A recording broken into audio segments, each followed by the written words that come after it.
پاکستان کے لیے فیصلہ کن ثابت ہوئی۔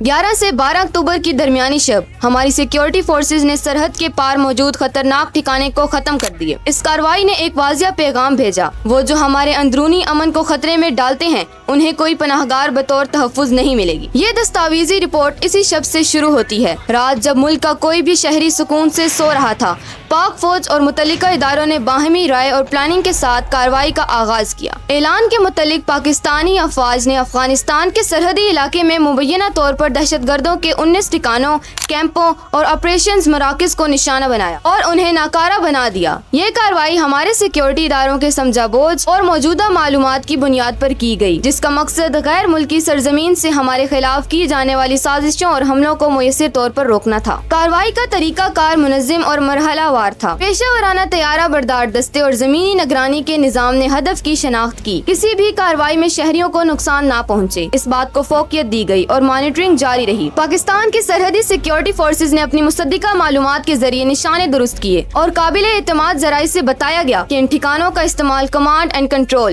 فائرنگ پوائنٹس اور عسکری ساز و سامان کے استعمال کے طور پر ہو رہا تھا۔ اسی لیے فوری اور مضبوط رد عمل ناگزیر قرار پایا۔ سرکاری سطح پر رد عمل فوری تھا۔ وفاقی حکومت، فوجی حکام اور وزراء نے بیک وقت قوم کو یقین دلایا کہ یہ اقدام دفاعی اور خود تحفظ کے تحت کیا گیا۔ وزراء اور متعلقہ حکام نے متفقہ انداز میں کہا کہ جو بھی عناصر اپنی کارروائیوں کے لیے سرحد پار سے سہولتیں حاصل کر رہے تھے انہیں نتائج بھگتنا ہوگا اور ایسے پناہ گاہوں کی اجازت ہرگز نہیں دی جائے گی۔ اسی پیغام میں سختی کے ساتھ یہ بھی شامل تھا کہ اگر کسی نے کسی حملے یا منصوبہ بندی میں براہ راست یا بالواسطہ مدد فراہم کی تو اس کے خلاف بھرپور کارروائی ممکن ہے۔ دفاعی قیادت نے واضح کیا کہ یہ کارروائیاں اس جذبے کے تحت تھیں کہ قوم کی حفاظت اولین ترجیح ہے۔ ملک بھر میں سیکیورٹی اداروں کو ہائی الرٹ رکھا گیا۔ سرحدی چوکیوں اور اندرون ملک حساس تنصیات کی نگرانی سخت کی گئی اور سرحدی کنٹرول بڑھا دیے گئے تاکہ کسی بھی ممکنہ رد عمل یا شوشے کا سامنا کیا جا سکے۔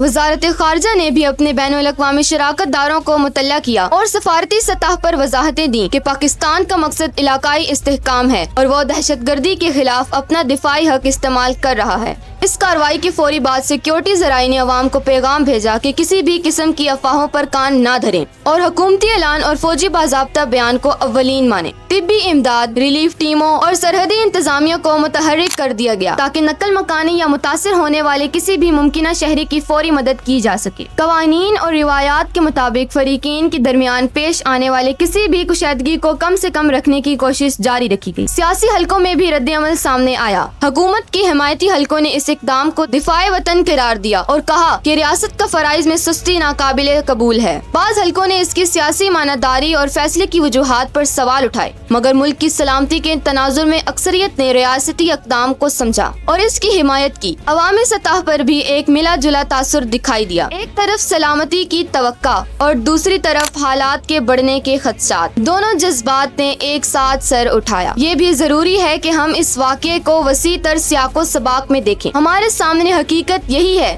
کہ اگر سرحد پار کسی نے ہمارے اندرونی امن کو نقصان پہنچانے کی کوشش کی تو ہم رد عمل دینے سے قاصر نہیں رہیں گے۔ اس کارروائی کے ذریعے پاکستان نے یہ واضح کیا کہ وہ اپنے شہریوں کی حفاظت کے لیے اپنی حدود کے اندر اور جہاں ضرورت پڑے وہاں مضبوط رد عمل دے گا۔ یہ حکمت عملی صرف ایک کارروائی تک محدود نہیں بلکہ مستقبل میں بھی اسی اصولی رویے کی عکاس رہے گی۔ دفاع وطن، محفوظ سرحدیں اور دہشت گردی کی تنظیموں کے لیے کسی بھی طرح کی رواداری کا خاتمہ۔ خلاصہ یہ ہے کہ 11 سے 12 اکتوبر کی شب کی کارروائی نے ایک واضح سرخی چھوڑی۔ پاکستان نے اپنے تحفظ کے لیے فیصلہ کن قدم اٹھایا، مبینہ خطرناک ٹھکانے تباہ کیے اور قوم کو یقین دلایا کہ ریاست کمپرومائز نہیں کرے گی۔ آئندہ دنوں میں صورتحال کی نگرانی، سرحدی سلامتی میں اضافہ اور بین الاقوامی سطح پر وضاحت کے عمل جاری رہیں گے تاکہ معمول زندگی اور امن کی بحالی ممکن ہو سکے۔ یہ وہ حقائق اور سرکاری موقف ہیں جو پاکستانی حکام نے اسی رات اور اس کے فوری بعد دنیا کے سامنے رکھے۔ پبلک کی حفاظت ہماری پہلی ترجیح ہے اور ہمیں ہر صورت میں اپنے وطن کی حفاظت کرنے کا حق ہے۔